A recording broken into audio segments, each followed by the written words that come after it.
Bonjour, voici une capsule portant sur la division d'un polynôme par un monôme. Tout d'abord, voici un petit rappel sur la division de fractions. Donc, il est possible d'effectuer cette division de deux façons différentes. La première façon est d'additionner les trois termes qui sont au numérateur, donc 3 plus 12 plus 18 qui donne 33. Et à ce moment, nous avons 33 sur 3. Nous pouvons effectuer la division et nous obtenons 11. Il serait aussi possible de défaire l'addition du numérateur. Et à ce moment, nous aurions 3 sur 3 plus 12 sur 3 plus 18 sur 3. Et une fois que notre addition est séparée en trois petites divisions, nous pouvons effectuer les divisions. Donc 3 divisé par 3, 1, plus 12 divisé par 3, 4, plus 18 divisé par 3, 6. Et lorsque nous additionnons le tout, nous arrivons bien entendu à la même réponse, soit 11. Regardons maintenant la division algébrique. Donc lorsqu'on divise un polynôme par un monôme, on doit diviser chacun des termes du polynôme par le monôme en appliquant les propriétés des exposants. Et par la suite, nous effectuons la somme des quotients simplifiés obtenus.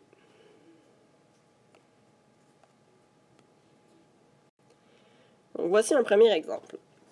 Nous avons 3x3 plus 9x2 moins 21x divisé par 3x. Donc, dans un premier temps, je vais réécrire ma division comme étant 3 petites divisions.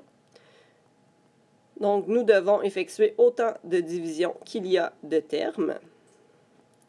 Et par la suite, nous effectuons l'opération de la division. Donc, 3 divisé par 3, 1.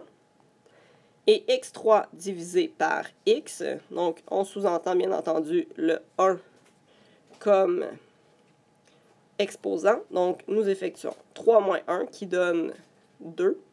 Donc, nous avons 1x exposant 2. Bien entendu, nous n'avons pas besoin d'écrire le coefficient 1. Donc, tout simplement, x exposant 2. Ensuite, 9 divisé par 3 donne 3. Et x2 divisé par x exposant 1. Donc, nous faisons la soustraction des exposants. X exposant 1 ou tout simplement x. Et comme dernier terme, 21 divisé par 3, 7. Donc, nous avons moins 7. Et x1 divisé par x1, ça se simplifie. Donc, nous n'avons plus de variables. Si nous observons, nous voyons qu'il y a autant de termes dans la réponse qu'il n'y en avait pour le numérateur initial.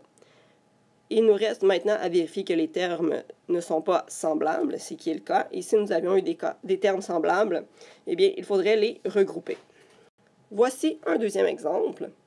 Donc, nous allons commencer par écrire notre division comme étant 4 petites divisions.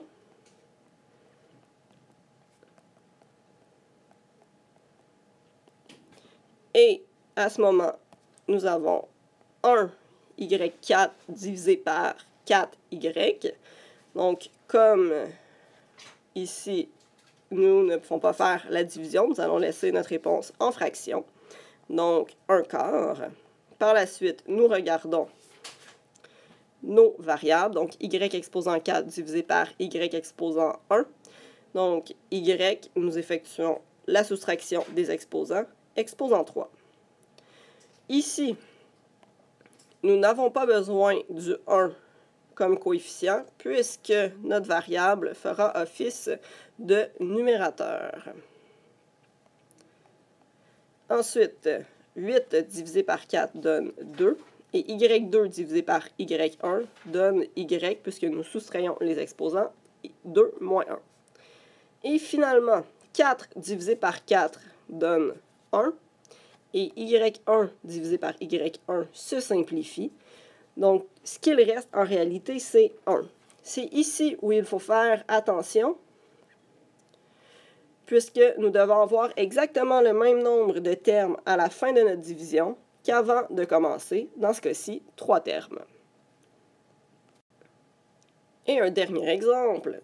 Donc, nous avons v exposant 2 divisé par 2v, moins 5v divisé par 2v, plus 7 divisé par 2v.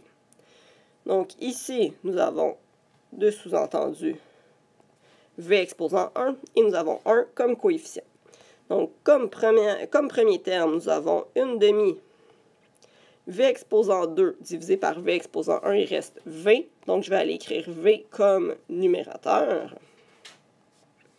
Ensuite, nous avons 5 divisé par 2, donc je vais laisser 5 demi. Et v exposant 1 divisé par v exposant 1 se simplifie. Et comme dernier terme, nous avons 7 divisé par 2, donc je vais laisser 7 demi. Et ce qu'on constate, c'est qu'il n'y a pas de variable au numérateur. Nous allons donc devoir laisser notre variable au dénominateur, ce qui est une nouveauté en troisième secondaire. Donc, vous pouvez avoir une variable au dénominateur. Merci!